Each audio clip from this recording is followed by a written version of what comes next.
She's become a role model. She's become not just a role model, but she has become her own standalone icon. And there's a lot of things where they have Harley Quinn doing stuff on her own. I know in Arkham City, they have a whole thing where she's actually on her own without the Joker. Yeah, which, it's a first for Harley Quinn. I love seeing someone like Harley Quinn standing alone, being more powerful, I think, than anyone else, even the Joker. Yeah, she was scary. She can definitely be scary. She can be absolutely ridiculous. She actually has a brief cameo. I believe it's in the second season.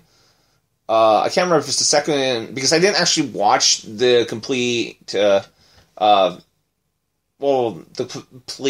second or third season of Arrow. I lost interest in Arrow midway through it, and then I got back into Arrow midway through season 3. But she, there's a part where Oliver Queen actually becomes a member of the Suicide Squad, and you don't actually get to see what her voice, because she's in a cell, but you hear that distinct Harley Quinn voice coming out of one of the cells, and then she gets told to shut up.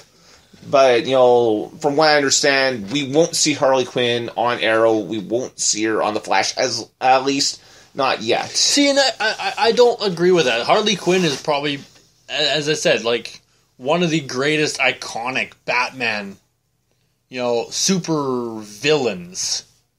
And yes, I call her a super villain. Honestly, anyone that, who can be as sick and twisted as a Joker and carry around the big ass hammer of hers. Oh, yes, and the bludgeoning bat. Dude, just absolutely, She's terrifying, but you know what? She's terrifying in this awesome, I can't stop watching, I can't stop reading kind of way. Yeah. It's phenomenal. It's phenomenal, absolutely. Okay, so everyone who's watched or listened to our podcast last week and knows that we went to see Jurassic World. They've heard our opinions and views on it.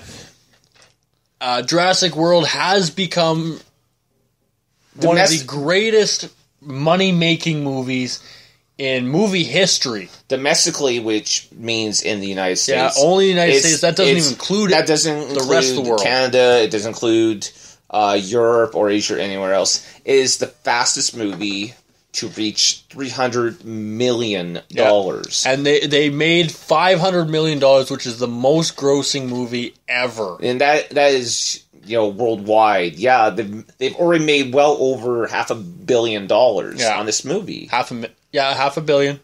And, I question how much of it was the movie and how much was just pure hype. Well, here's the thing. You did go off, and you said so yourself, this is one of the most anticipated movies. Oh, yeah. Probably since, I don't know, maybe since... We've been waiting for this movie ever since the last one came out. Well, I mean, there was always the hope that, hopefully they can, undo the mess that they did, in Jurassic Park 3. And I remember when I went off and I heard that they were coming up with a new genetically crossbred dinosaur. First thing that came to my mind was, oh great, they're just recycling something they did in Jurassic Park 3. But then I found out that they're acting as if Jurassic Park 2 and Jurassic Park 3 didn't happen. Which, but everything they did pretty much showed that, 2 and 3 did happen. Some of the scenes they showed, it was the exact same way as it was left in 2 and 3. So it's basically showing, without saying it, that, 2 and 3 actually happened. I'm not quite sure, I don't quite see it as that way, but... I can't describe it because there's people who may not have seen it, but considering it's $500 million, more than likely everybody watching this or listening to this has seen it. Okay, when they first open it up... Yes. And you got all of the vines and everything out down there, the way the building looks is how the building was left.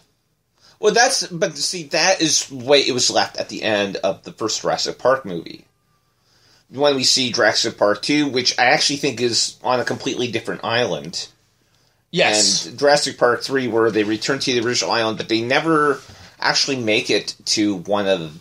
We don't actually see any buildings. I think it's almost completely out in the wild. And Jurassic Park 3 pretty much was almost exactly like King Kong, where they bring, T-Rex. Well, actually, that's Jurassic Park 2. Was it? They brought the T-Rex, with, the T-Rex and its, baby to New York, and then it's up to Jeff Goldblum's character. I always thought that was number 3. Oh, no. It's been generations since I've watched Jurassic Park. So, but yeah, I mean, it's whether, you or I, agree on it, obviously it's very popular. I finally got a chance to see San Andreas earlier this week, and honestly... I heckled him until he went to finally saw it. And, honestly, I sat down, and I remember messaging you afterwards, and I said, this is going to be comparing apples to oranges. I mean, you're trying to compare dinosaurs... Comparing dinosaurs to earthquakes. Which is basically nature's dinosaur. In a lot of ways, it's much more destructive. Nature's T-Rex. But much more destructive. It opens up and eats everything. Yeah, but it's still much more destructive. Well, that's besides the point. It's like a mutated T-Rex. There you go. Okay, if you say so. Whatever lets you sleep well at night. But anyways, having said that, I felt that... San Andreas had a lot more heart to it. I felt a lot more, emotionally connected to that movie than I did with, when they were fighting dinosaurs. Yeah, no, the storyline on San Andreas far exceeded the storyline of which Jurassic you think World. is weird because it's about a colossal... earthquake that pretty much destroys most of, California. Yeah, but, they did the storyline very well. They picked the characters beautifully. And who would have thought that The Rock, would be able to do that well? Oh, yeah. I think he had a perfect, outstanding cast beside him, too. They were really good. So, now that you've finally seen San Andreas, how many stars? You went off and you gave it 5 stars. I'm not sure I'd go quite that far. I'm willing to give it 3.5 stars. Very acceptable. I felt it was better. I mean, I think I was being generous to Jurassic Park when I gave it 3 stars. I only gave it 3 stars really because the fight scene. The fight scenes where you actually see the dinosaurs actually attacking the people, which actually gave me that adrenaline rush I was really looking for. It was the first time in the entire movie that you actually got the adrenaline rush. Yeah, I mean, and there's this colossal fight scene involving several different dinosaurs. I don't want to give anything away, but that I was lots of teeth. I was laughing by the time it was done because it was so awesome.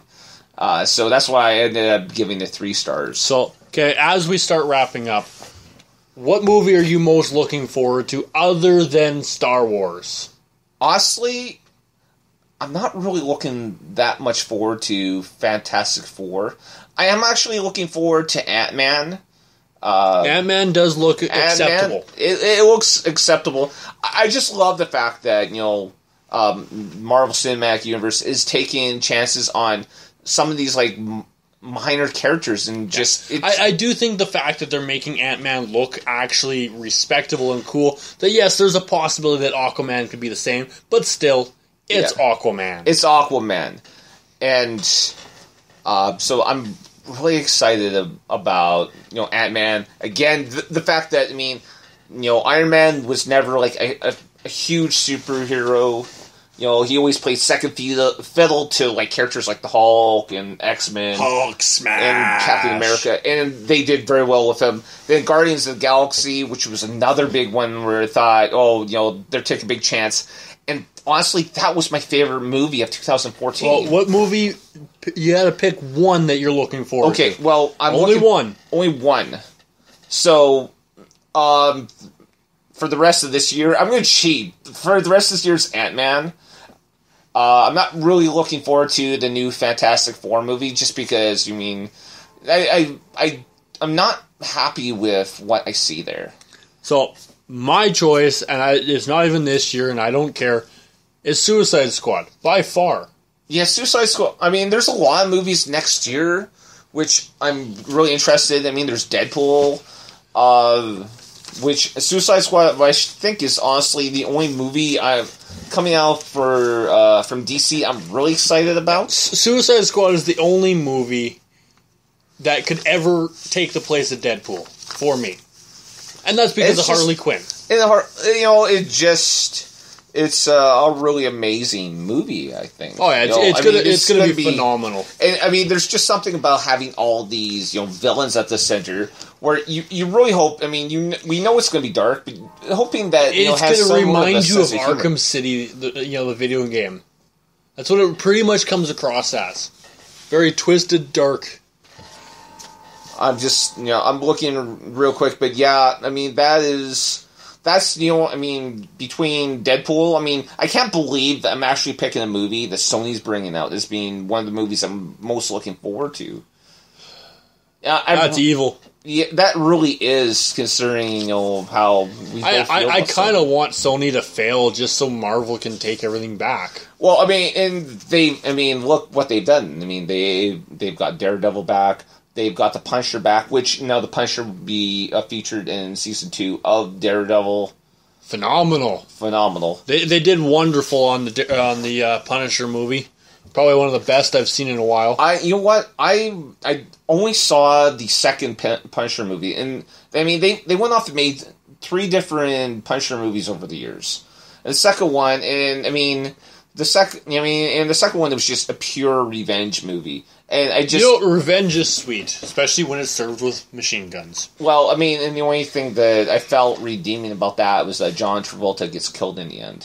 Spoiler alert! John Travolta sucks. Yes. But yeah, I mean, I'm just going through this, and, over the next, over the next year or so, there's nothing I'm super excited about. But you do know that because of who we are and what we follow... We will be talking about every single DC, Sony, Marvel movie that comes out. Pretty much, anything that comes from superheroes. From Marvel or Sony or Warner Brothers, which is in charge of the DC movies. So, pretty much anything DC, television related or is through Warner Brothers on some level. Shall we continue final thoughts? So final thoughts. I'm just quickly looking over your notes to see if there's anything that we really wanted to discuss. They're talking about a new Kick-Ass movie. They're talking about doing a prequel about, I think it's Big Daddy. I think that's Hit Girl. And Hit Girl. Yeah, Big Daddy. Who basically looks like a Batman wannabe. In a lot of ways, I mean, and the one thing I hated about that character was Nicolas Cage. I don't like Nicolas Cage. I didn't like him. He was good in Ghost Rider, but that was it. Honestly, I saw both Ghost Rider movies, and I don't like him, and I find a lot of his acting to be really wooden. See, Nicolas Cage for you is like Tom Cruise for me. You couldn't make me watch his movies even if you paid me to. A lot of Tom Cruise movies I couldn't, but I do have some respect for the guy because he does a lot of his own stunts. That's because he's hoping to die. Oh. But anyways, final thoughts. Final thoughts. You know what? We've talked a lot about DC. More than we expected. More than we expected.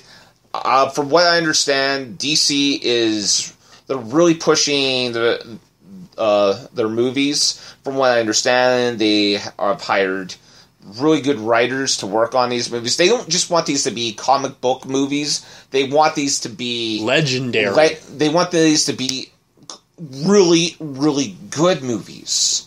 I mean, to the point where they're working on Wonder Woman and actually have several different writing teams working on it. DC no longer wants to be the Aquaman of comic books. No, absolutely not. They want to be, the Batman. cool guys. They want to be like Batman. They want to be Batman. No one wants to be Aquaman. Except for, apparently, Jason Momoa, I mean, he apparently is the only one. So, I'll say this. I'm not necessarily looking forward to these movies. I'll watch them, and I'm really hoping that they blow us away. They blow us away. I mean, I guess this means I'm going to have to go back